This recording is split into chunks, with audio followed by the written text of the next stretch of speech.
Welcome from Indianapolis. I am Derwin Smiley, and this is the Derwin Smiley Show. I'm glad you are with me, and the show starts right now.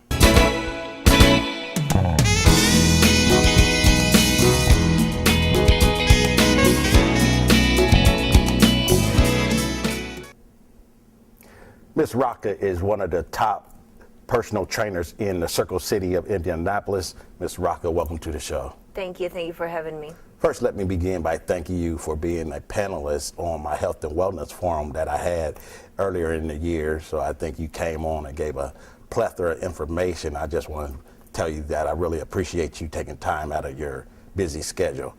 Tell me about yourself. Well, what do you want to know?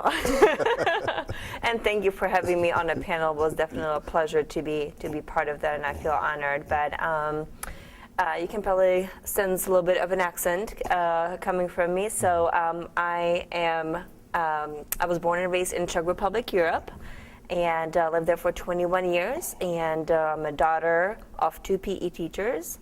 And so really you cannot escape from being active when you're in this kind of environment, you know?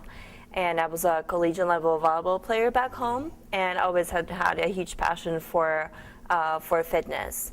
And then coming to the States back in '97 and becoming a mother, you really just,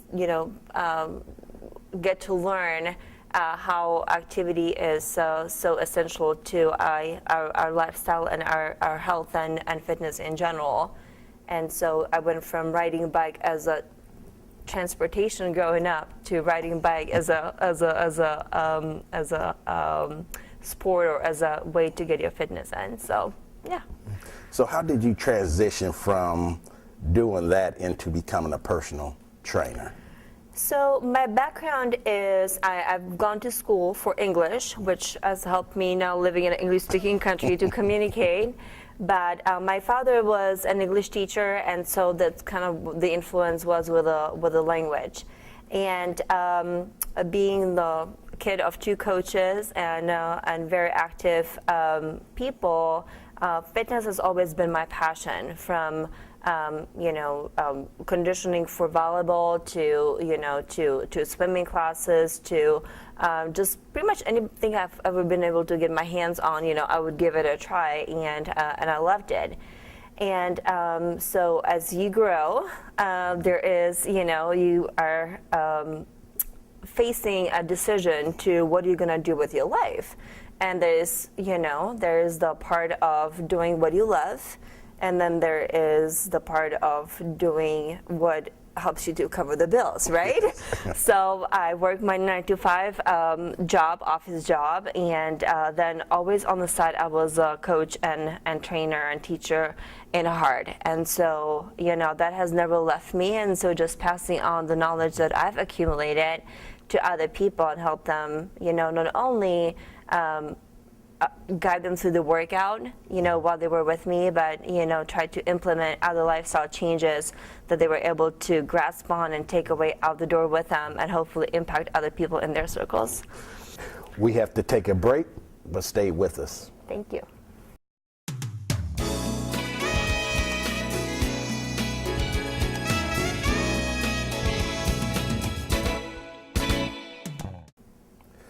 I thank you for staying with us. We will now continue our conversation with Ms.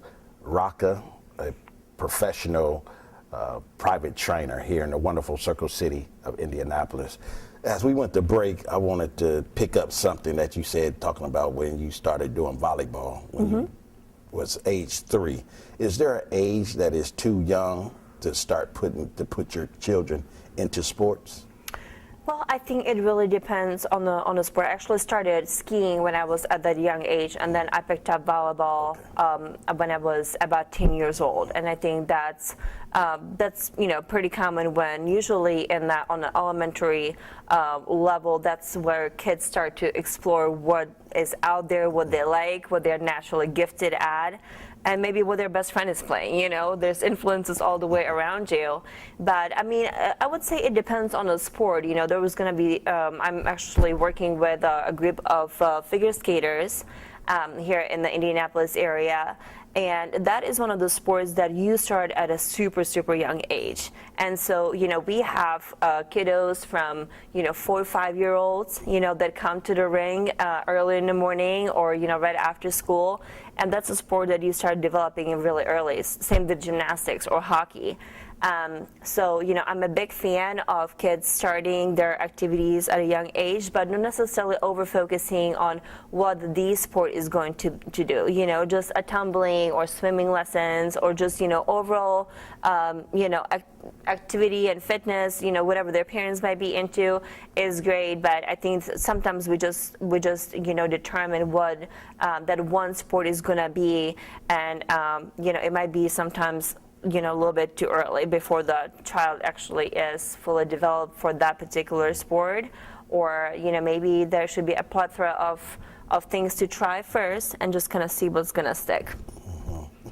So how much of a say should the child have in picking what sport they want to pursue? Well, and now we're getting into, okay, what does fitness expert have to say and what does Radka as a parent herself have to say?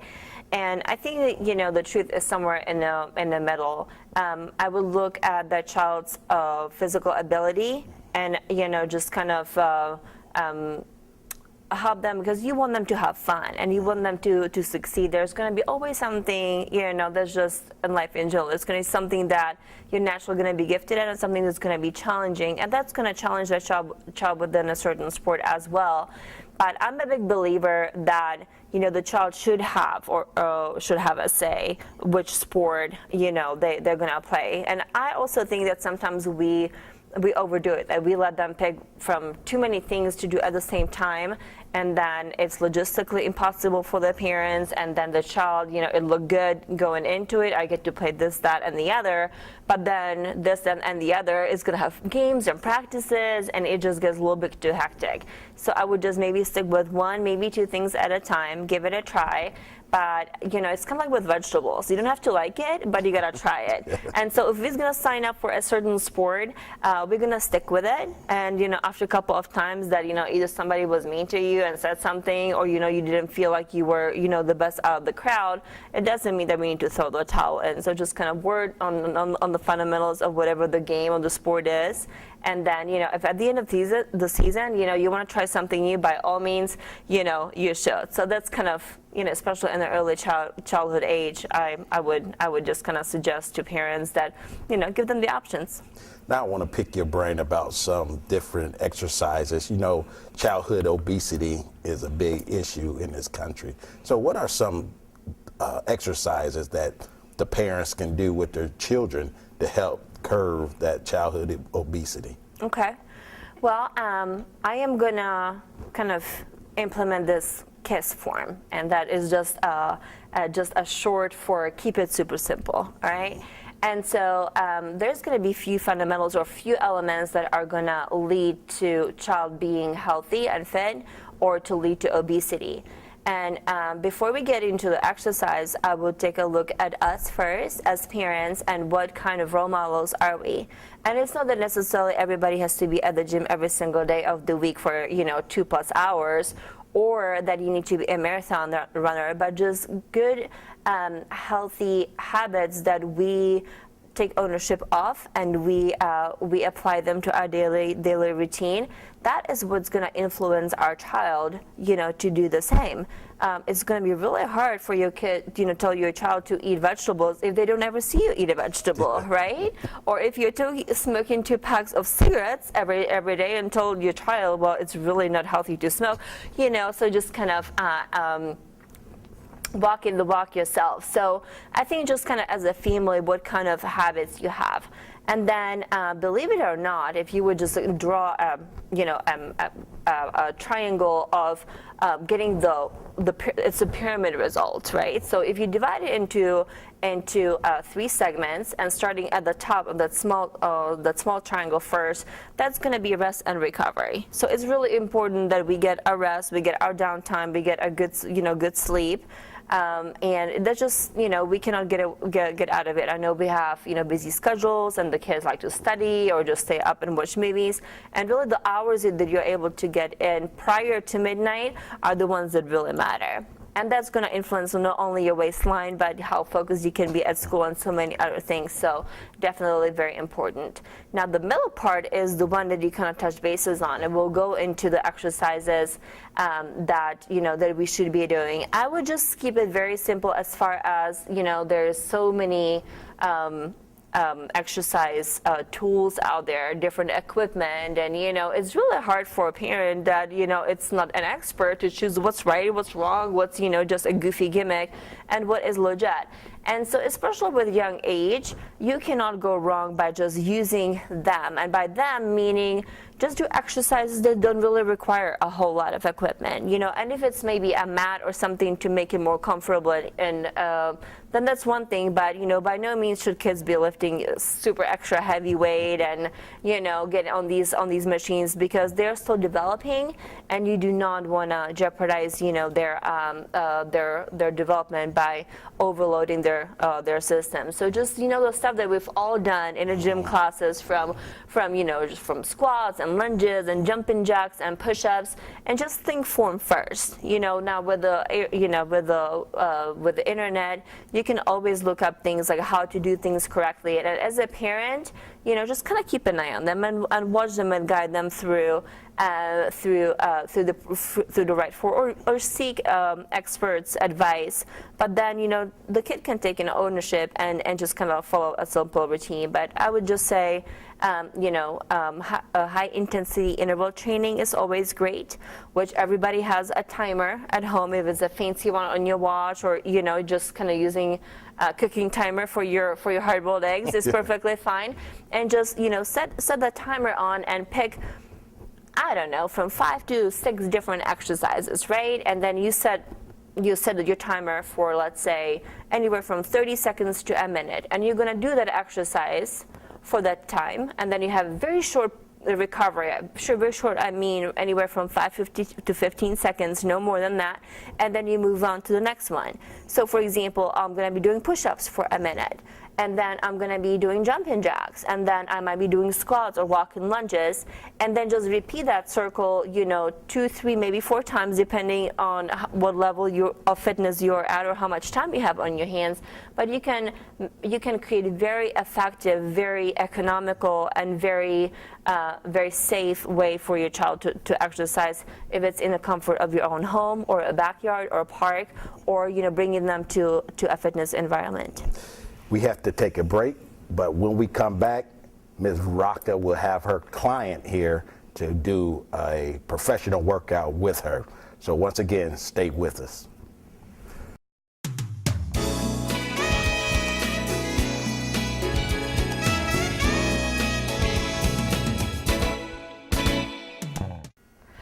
So we are back now with my friend Yvonne.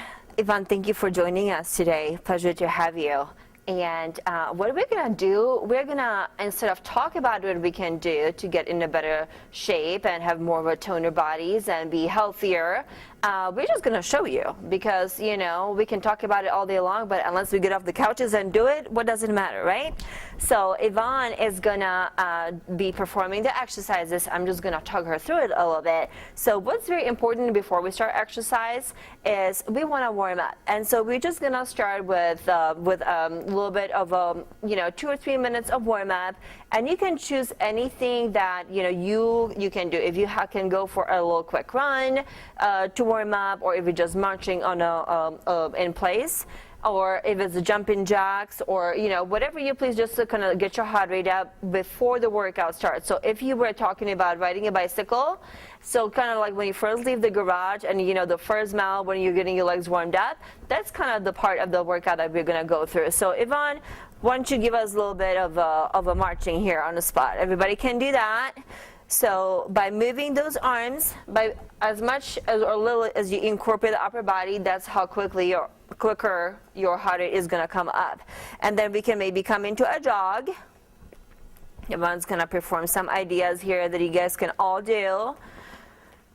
And I'm going to steal these with our friend Kevin and give us some butt kicks. Bringing those heels up to the glutes. Very nice, very nice. And some high knees. Perfect. And maybe some jumping jacks.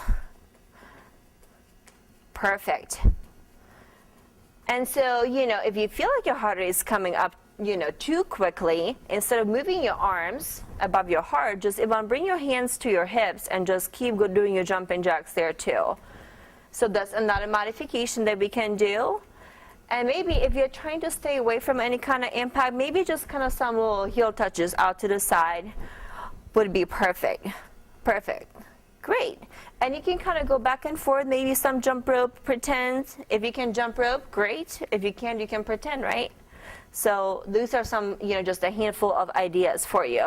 So once we go through the first initial few, 3 to 5 minutes of quick warm-up, we're going to stretch. So just, some quick stretches, kind of like the boxer before going into the ring. So just kind of some shoulder rolls, bring your shoulders back, up, down, big motions, big moves. And then when you're ready, just reversing those shoulder rolls, very nice. And just stands a little bit wider than your hips. There we go. And big inhales in through your nose and out through your mouth. And bring those arms overhead with those inhales and exhales. And really start to open up your capacity of your lungs. So nice deep breath. Very nice. And then just maybe a little stretch to the sides or bringing your arms overhead. And notice that Yvonne is not leaning forward, like pretend wall behind her. She is trying to press that upper shoulder blade into that pretend wall.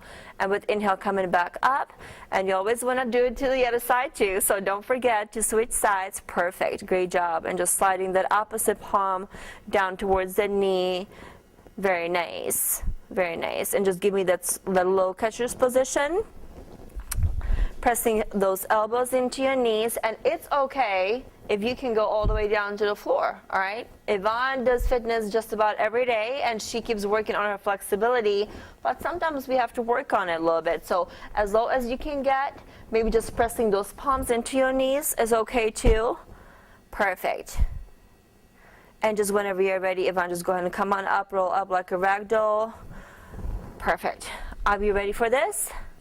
Awesome. All right. So we're gonna start with a little bit of a leg workout. Our legs are usually the bigger muscle group and are stronger than our upper body, especially for our ladies. And so why don't we do a little bit of a lunge? So depending how much space you have, if it's just very limited space or bigger space, we're gonna start with some lunges. So Yvonne, will you show us a proper way to do a forward lunge? So what we wanna do is just stepping 1 foot forward.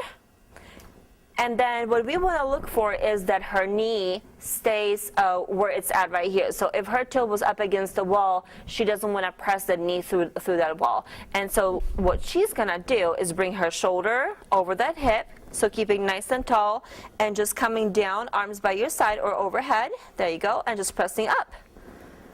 Perfect. And just bring it down and up, down. So inhale on the way down, exhale on the way up. If you're trying to figure out how to breathe, whenever the motion is harder, you're working against the gravity, that is when you exhale. And just go ahead and switch your legs, Yvonne. And we're gonna do a lunge on the opposite side. And exhale up. Very important, keeping the shoulder over your hips. Don't let your knee go past your toe. Couple more. Perfect. And now we're gonna make this move a little bit more dynamic. So do one more, Yvonne, and just go ahead and bring your feet together. And we're gonna alternate the lunge forward. So go in one side and the other. Go ahead, coming down and up. And if you're a beginner or you haven't done this for a while, I would just start with your own body weight first. And then as you keep progressing, you can always, have a handheld weights as an added body weight, or you can fill up some gallons of water or just water bottles. It all counts. Very nice. All right, if you do have more space, you can do your lunge as a walk-in lunge. So just depending how much space you have, if it's 5 steps or 10, we'll just do a nice walk-in lunge with your arms either overhead or hands on your hips. I'll leave that up to you, Yvonne, and just go ahead and make those big steps going forward. Perfect. Very nice. And you can either just keep doing your steps one after another, or bring your feet together in the meantime and just go into the opposite side. Very nice. Very nice. What you can, if you're really pressed for time, you can start incorporating 2 moves at the same time. So if you have maybe a water bottle or a weight or an object, you can hold in your arms, and then you're gonna do your swing. So Yvonne, if you're gonna do your walking lunges, and you're just gonna swing your arms forward, so 1 step forward, and your arms come down to the hip of whichever foot is forward, so they come down and come back up, and gonna do another step here. Perfect. Great job. All right, now we're gonna switch into some squats. So put your feet shoulder width apart, your toes slightly out, make sure you have a slight bend in your knees. There you go. And just slide your hips down. Pretend like you're sitting down on that invisible chair and pressing back up. So you want to push those hips forward, so almost exaggerated motion. So bringing it down, sitting down in that imaginary chair, and coming back up. And Yvonne is going to inhale on the way down and exhale on the way up. And you can do 5 or 10 or 20, however your body can, however many you can do in a perfect form. And this is something we are going to focus on here. It's not about the speed, it's not about the way you move, it's always with the form first. Because otherwise you're not performing your exercise correctly, and there's a huge chance you might get hurt, which just means that you're going to be off exercise and starting all over again in several weeks, and in the meantime, you're missing out a whole lot of fun, so you don't want to do that. Great job here. So after, you guys are doing your lunges and your squats for a while, we want to be creative with our routines, and we want to add other elements into our routines.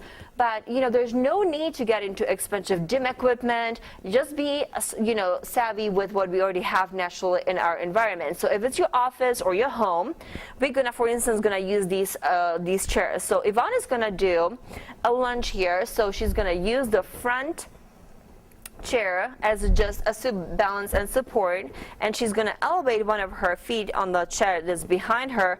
Always make sure that these things are sturdy, so if you have a partner in crime or you can butt it against the wall, that's great. And then Yvonne is just going to lower that back knee down to the floor, inhale down, and exhale on the way up, and inhale on the way down, and exhale on the way up. Perfect.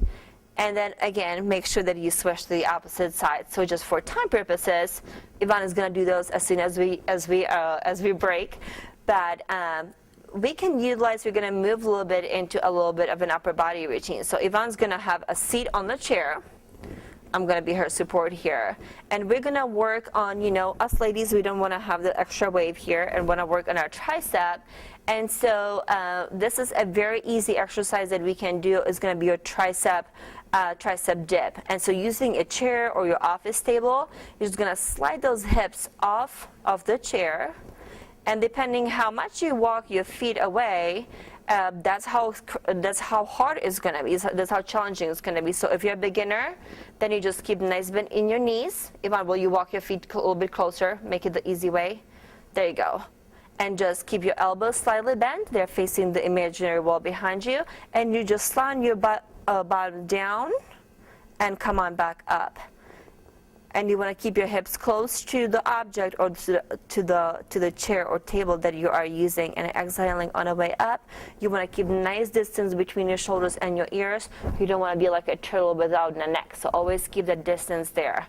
Very nice. And then just a quick break, Yvonne, and just show them how it's the harder way when you actually extend your legs all the way out. You can cross your ankles. That's perfect. Very nice. Perfect. Yeah, come on back up. Another great exercise that there's no need for any kind of equipment are our favorite push-ups. I promised Yvonne I wasn't going to make her do burpees. It's not anybody's favorite. But why don't we show them few modifications of push-ups? How is that? Yeah? So we're going to start with a pretty easy one.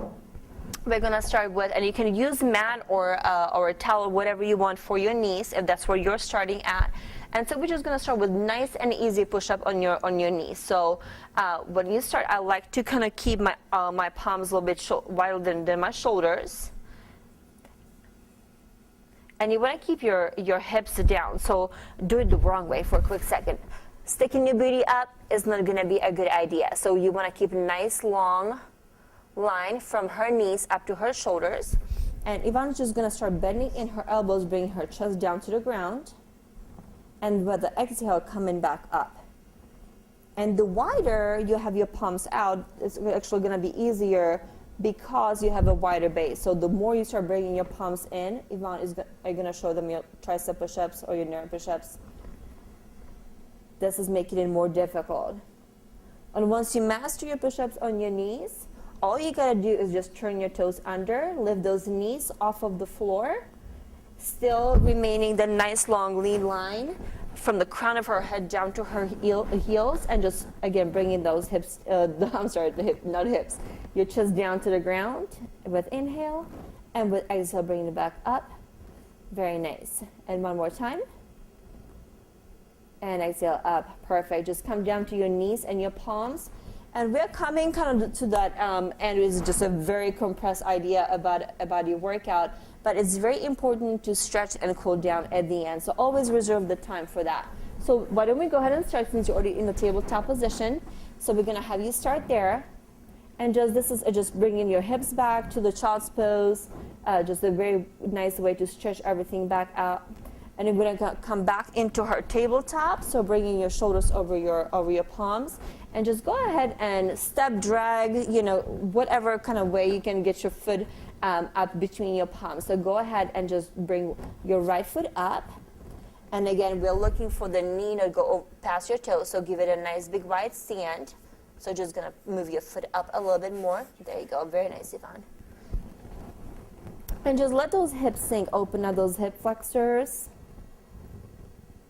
Very nice. And just kind of pull your hips back to the heel. Keep your knee down and just pull back. So the front toe is going to start coming up to the ceiling. And we just pull back. Very nice.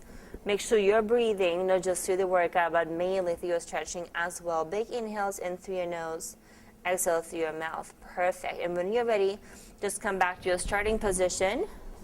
And just switching, again, everything that you do on one side, make sure that you do on the other side as well. Otherwise, we'll have to hire you for a V8 commercial, working sideways.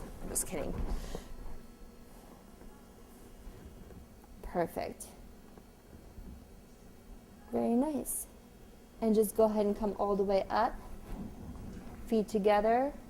And just rolling all the way up, all the way up. Big inhale in through your nose. Arms overhead. And exhale. And one more time. Inhale all the way up. And exhale. And whichever part of your body you worked out, make sure that you address it and stretch. And we thank you guys for joining us, and hopefully those were some helpful tips how to get in a healthier and a fitter form for 2015.